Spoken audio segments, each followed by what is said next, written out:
டியாலோ டியாலோ டக்கு டக்கா டியாலோ அலங்கார வாசலில் பிச்சைக்காரன் இருந்தான் பிச்சை கேட்டான் பெரும் யோவானு ஆலயம் வந்த பிச்சைக்காரன் பிச்சை கேட்டான் வெள்ளியும் பொண்ணும் எங்களிடம் இல்ல இயேசுவின் நாமத்தில் எழுந்து நடைந்தார் வெள்ளியும் பொண்ணும் எங்களிடம் இல்ல இயேசுவின் நாமத்தில் எழுந்து நடைந்தார் டியாலோ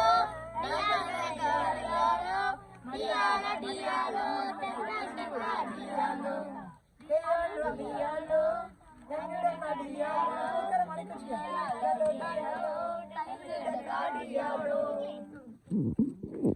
சரி ஸ்டிக்கரை மடக்கி வச்சுக்க ஸ்டிக்கரை மடக்கி வச்சுக்க இப்ப அக்கா ஒரு கதை சொல்லுவாங்க சரி கேட்கணும் கதையில கொஸ்டின் சொன்னவங்களுக்கு பிரைஸ் வச்சிருக்கிறாக்கா கொஸ்டின் நான் கேட்பேன் நீ சொன்ன ஆனால் உனக்கு பென்சில் தருவேன் பேனா தருவேன் சரியா உனக்கு நேத்து அவ செவிச்சவளுக்கு அவளுக்கு மட்டும் ஒரு பிரைஸ் கொடுக்கணும் நேத்து கொடுக்கணும்ல செவிச்சியோ சரி அவங்க ரெண்டு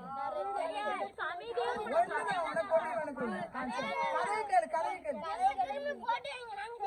சரி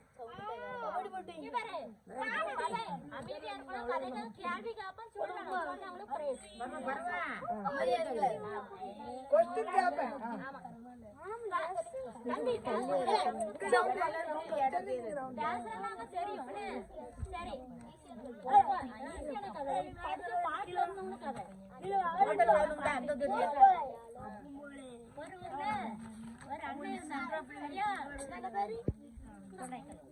அண்ணன் இருந்தாங்க அந்த அண்ணன் வந்து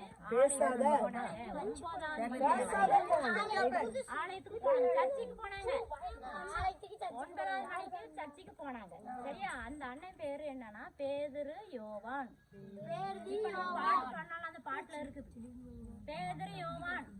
அந்த அண்ணன் ஆலயத்துக்கு சென்றாங்க அங்க போகும்போது ஒரு பிறவிலே சப்பானியா இருந்த ஒரு அண்ணனை கூட்டிக்கிட்டு அங்க தோல்ல வச்சு கீழே இறக்கி வாசல்லையே உட்காந்துட்டாங்க பிச்சை கேட்க சரியா பிச்சை கேட்க உட்காந்து அந்த அண்ணன் பேர் என்னது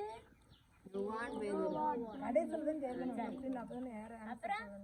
உட்காந்துருக்காங்க அந்த அண்ணன் வாசலாண்டையில உட்காந்து பிச்சை கேட்பாங்க கோயிலுக்கு வர்றவங்ககிட்ட ஐயா தாங்க ஐயா தர்ப்பம் தாங்க ஐயா தர்ப்பம் தாங்க பிச்சை தாங்க கேட்பாங்க அதே போல அந்த அண்ணன் கேடு அந்த அண்ணனுக்கு நடக்க முடியாது அந்த அண்ணனுக்கு நடக்க முடியாதா சரியா அப்ப ஆலயத்துக்கு நிறைய பேர் வருவாங்கல்ல நிறைய பேர் வரும்போது இந்த அண்ணனை பார்த்துட்டே இருப்பாங்க ஏதாவது நமக்கு தரமாட்டாங்களா யாராவது நமக்கு பிச்சை போட மாட்டாங்களா அப்படின்னு கேட்டே இருக்கும்போது பேதுரனா யோவான் ஆனாலும் ஆலயத்துக்குள்ள நுழைவாங்க நுழையும் போது இவங்களை பார்த்து கேட்பாங்க என்ன கேட்பாங்க உனக்கு என்ன வேணும் அப்படின்னு கேட்பாங்க ஆண்டவரே இவங்க என்ன தெரியுமா செய்வாங்க இவனுக்கு நடக்க முடியாது பிறவிலே சப்பானி பிறந்ததுல இருந்தே சப்பானியா தான் இருக்கும் நடக்க முடியாது குதிக்க முடியாது உட்கார்ந்துதான் இருப்பான் சரியா யாராவது தூக்கி கொண்டு வச்சாதான் உட்கார முடியும் அதே போல அந்த அண்ணனுக்கு ரொம்ப எப்படி இருந்துச்சு நம்ம எப்படியாவது நடக்கணும் அப்படின்னு சொல்லி ஒரு ஆசை இருந்துச்சு அப்ப பேதுரனும் பவுலன்னு யோவான்கிட்ட கேட்டாங்க இதுதான் தரப்போறாங்க நம்மளுக்கு வெள்ளி பொண்ணு ஏதாவது தருவாங்க இல்லைன்னா ஏதாவது சாப்பாடு தருவாங்க அப்படின்னு நினைச்சிட்டு ஏக்கத்தோட இருந்தாங்களாம் இருக்கும்போது அந்த சொன்னாங்களா எங்க இடத்துல ஒண்ணுமே இல்லை பேதுரு என்னன்னா யோவானன் என்கிட்ட ஒண்ணுமே கிடையாது என்கிட்ட வெள்ளியும் கிடையாது பொண்ணும் கிடையாது நசரேயனாகிய இயேசுவின் நாமத்தில் எழுந்து நீ நடக்கணும்னு சொன்னாங்க சொன்ன உடனே அந்த அண்ணன் எழுந்து நின்றுட்டானா எவ்வளவு பெரிய ஆச்சரியம் பாருங்க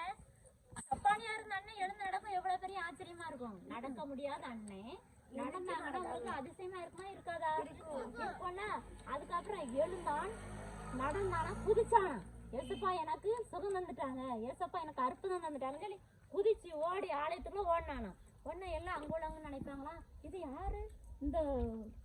வாசல் பக்கத்துல சப்பானியா இருந்த மனுஷன் தானே இது இன்னார் மகன் தானே எல்லாத்துக்கும் ஆச்சரியமா இருந்துச்சான் அதே போல ஏசப்பா என்ன பண்ணாங்க ஆலயத்துக்கு வர்றவங்கள ஏசப்பா சுகம் கொடுப்பாங்க என்னென்ன நீங்க கேக்குறீங்களோ அதையெல்லாம் உங்களுக்கு தருவாங்க ஆலயத்துக்கு போகும்போது ஆலயத்துக்கு நம்ம எதுக்காக போறோம் ஏசப்பா கிட்ட எனக்கு நன்மை வேணும் ஏசப்பா எங்க ஆசீர்வதிக்கணும் நல்ல சுகம் தரணும் பலம் தரணும் வியாதியா இருக்கிறவங்க வியாதி நீங்க சுகம் கிடைக்கணும் அற்புதம் நடக்கணும்னு சொல்லிதான் எல்லாரும் போவாங்க கோயிலுக்கு சரியா அதே போல நீங்களும் ஏசப்பாட்ட கேட்கணும் ஏசப்பா அந்த சப்பானி அண்ணனுக்கு நீங்க பலம் கொடுத்தீங்க சுகம் கொடுத்தீங்க ஜீவன் கொடுத்தீங்க